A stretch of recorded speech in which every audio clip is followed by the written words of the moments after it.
sure you go on the Swahili Pot Hub page. Go on the Swahili Pot Hub page. We are live. You can share that link on your page so that at least someone who is not here will be able to know that we are live, and our hashtag on all platforms. And when I mean all platforms, that includes WhatsApp, Facebook, Instagram, Twitter. Our hashtag is Kenya is Me Youth Dialogue. Kenya is Me Youth Dialogue. We need to trend. I'll be talking to our communications department, and they'll be telling me at what position we are. It will be very good when you get back home or back to the office and you tell them, I was at an event and we were top 10 trending. So that would be very good. So the power is in us. So please, let's do so. Twitter, especially Twitter. Let's start tweeting. Kenya is Me Youth Dialogue. One word. Let's do that. You can take pictures, you can mention what is happening. We have very good speakers today, and there's a lot that will be talked about in matters of innovation and mental health. So please, let's do that. Thank you very much.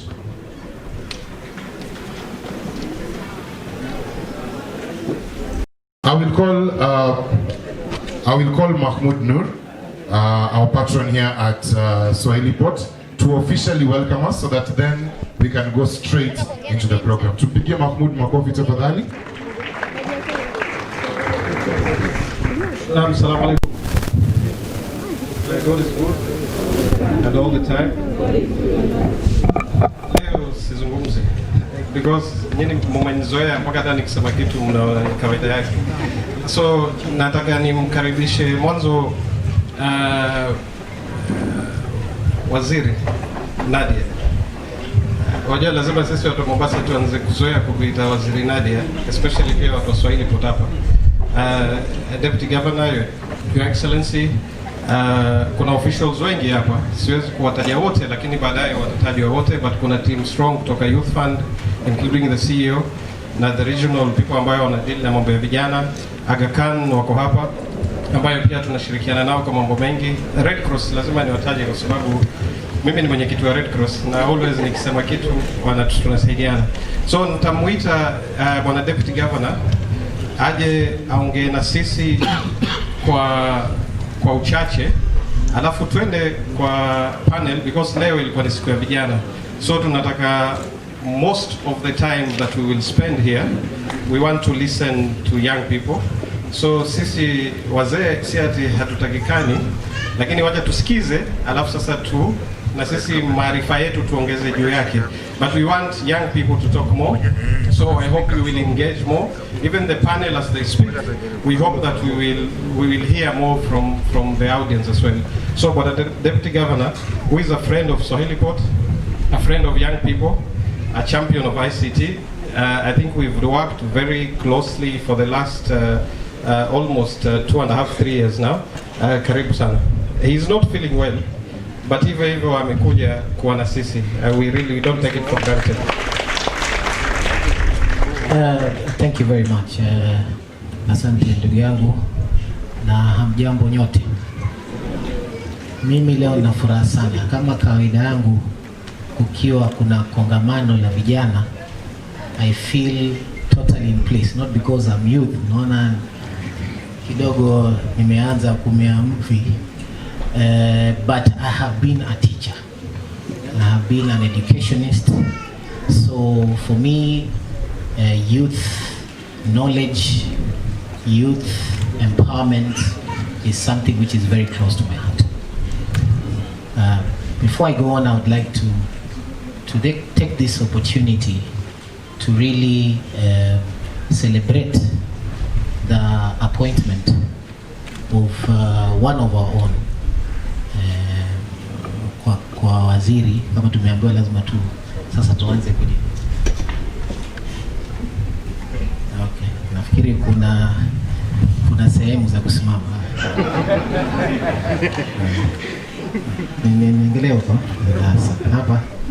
Iko sawa? Okay. Nataka kuchukua fursa hii.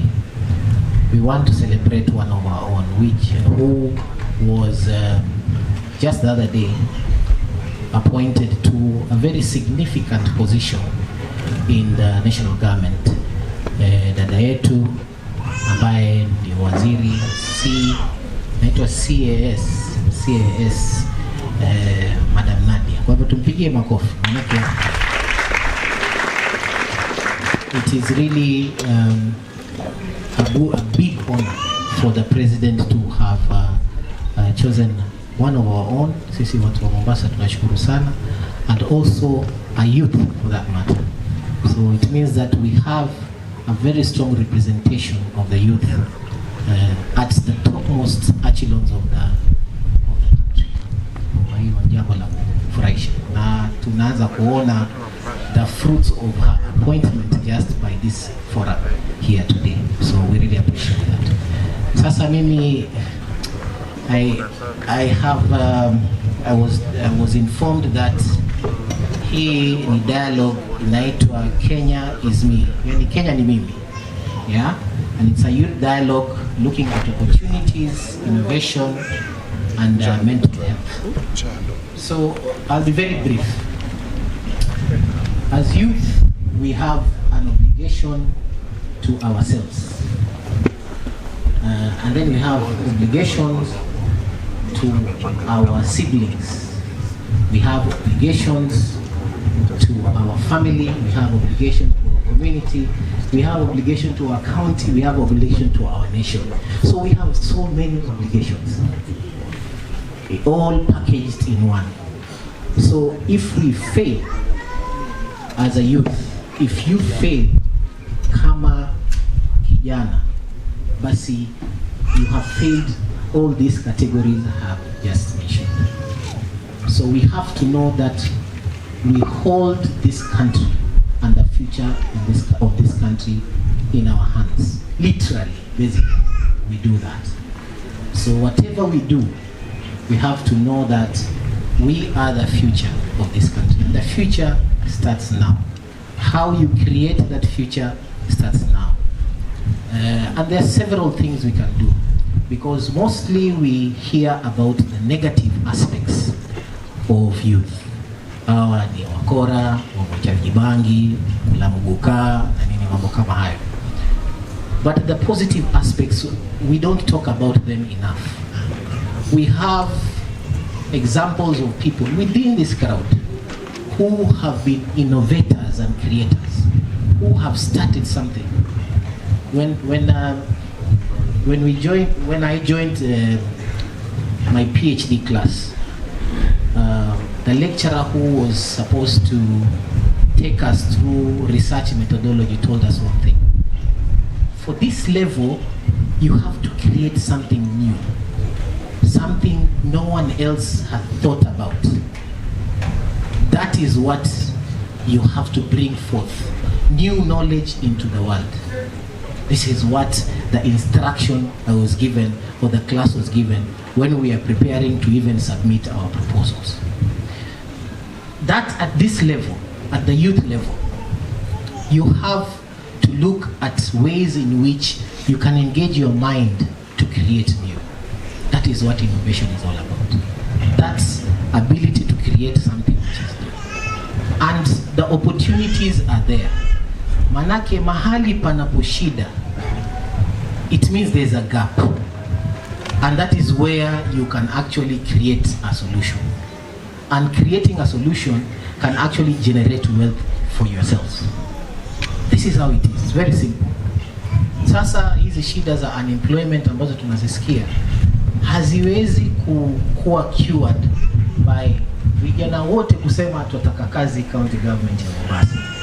Manake we don't have enough space for all the youth. So what do? We have to start engaging our minds. What is there which people need outside there? Tunaona mifano ya watu ambao walikuwa wana innovative ideas kama Uber, for example.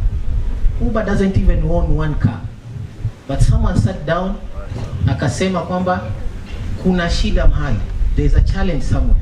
I can use that challenge to sort out a problem, and at the same time to create wealth for myself.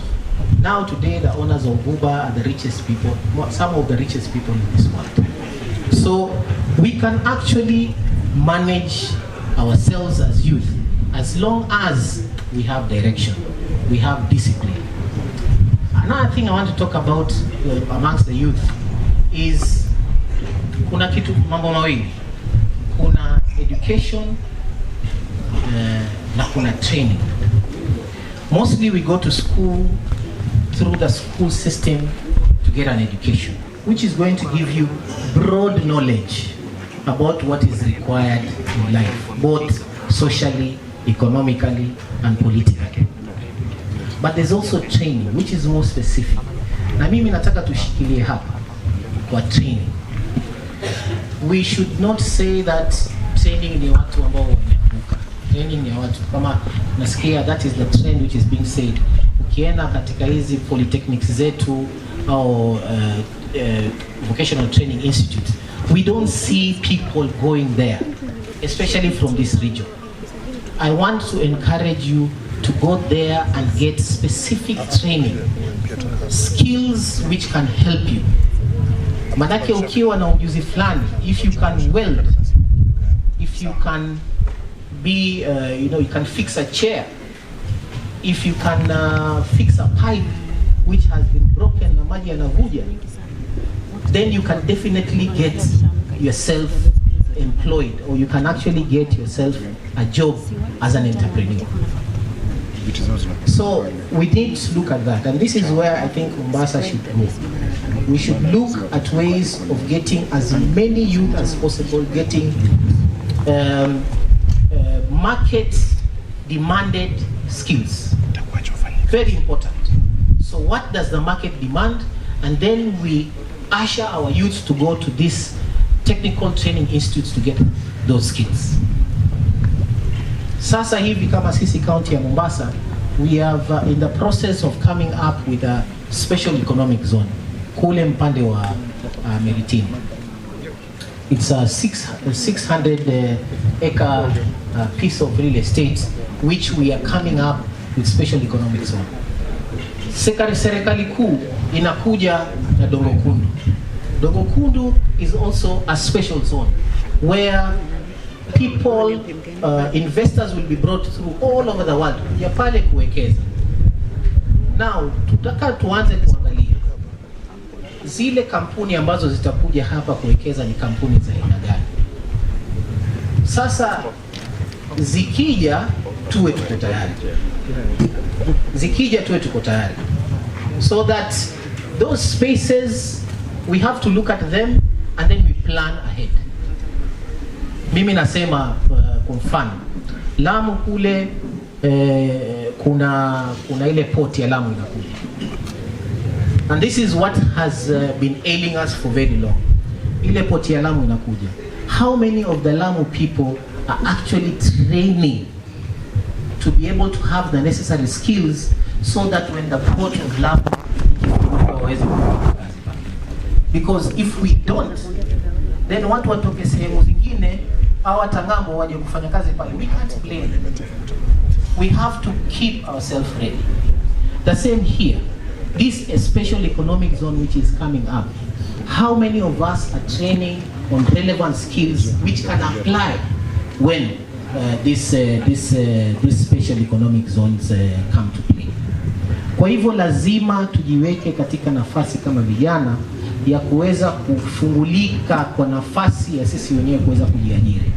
I think that is the best thing we can do for ourselves as youth, and that is the best thing we can do as government to be able to assist the youth to be able to get into these positions where they can actually fend for themselves. Na mimi nataka kumalizia nikisema there are levels of government. Kuna county government, kuna national government, na kuna mashirika mengine.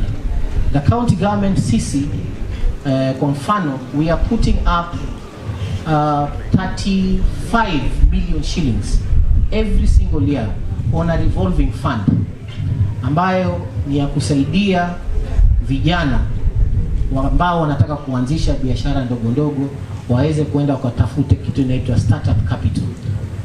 Hiyo iko in our system. Jana nimealikwa kwenda kufungua hawa watu wanaitwa Absa Bank, ile ilikuwa Barclays, sasa wame rebrand wanaita Absa. Nimekuwa huko kwenda kufungua initiative yao inaitwa Wekeza Biashara. Hii ni ya kutoa loans kwa small and medium size enterprises. Naona, lakini hiyo space bado ni ndogo.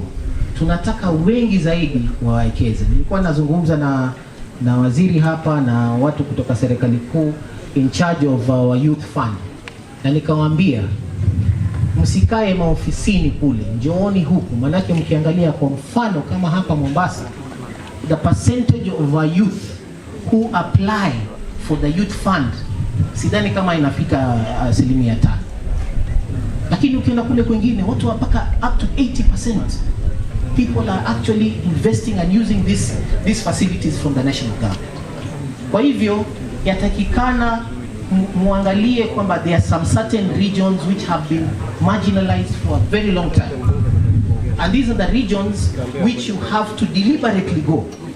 Muende kule, mtoke maofisini kwenu, muende kule, muangalie wale vijana and share with them the information that these are the opportunities which are there.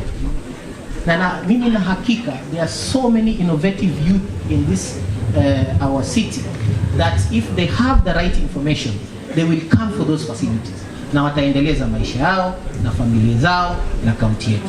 Asanteni sana. Thank you very much. I think our Deputy Governor deserves a better round of applause. That is Dr. William Kingi himself. Thank you very much. On that note, just before we kick off our first panel, I would love to recognize the presence of our Member of Parliament for Jomvu. This man is so good, his name, they had to mention his name twice. So, Wabi Makofi, Honorable Badi Twalib. That is the MP for Jomvu. Thank you very much for gracing our occasion. All right, so now we want to move straight into our panel discussion. I want to call the moderator for the first panel, which deals with innovation and technology. She is very vibrant with matters. She's very vibrant with matters pertaining youth, especially women empowerment. And on the other side, dealing with technology, she can make you trend on Facebook. So please, a big round of applause for Anne Maua. She's going to introduce her team, then we move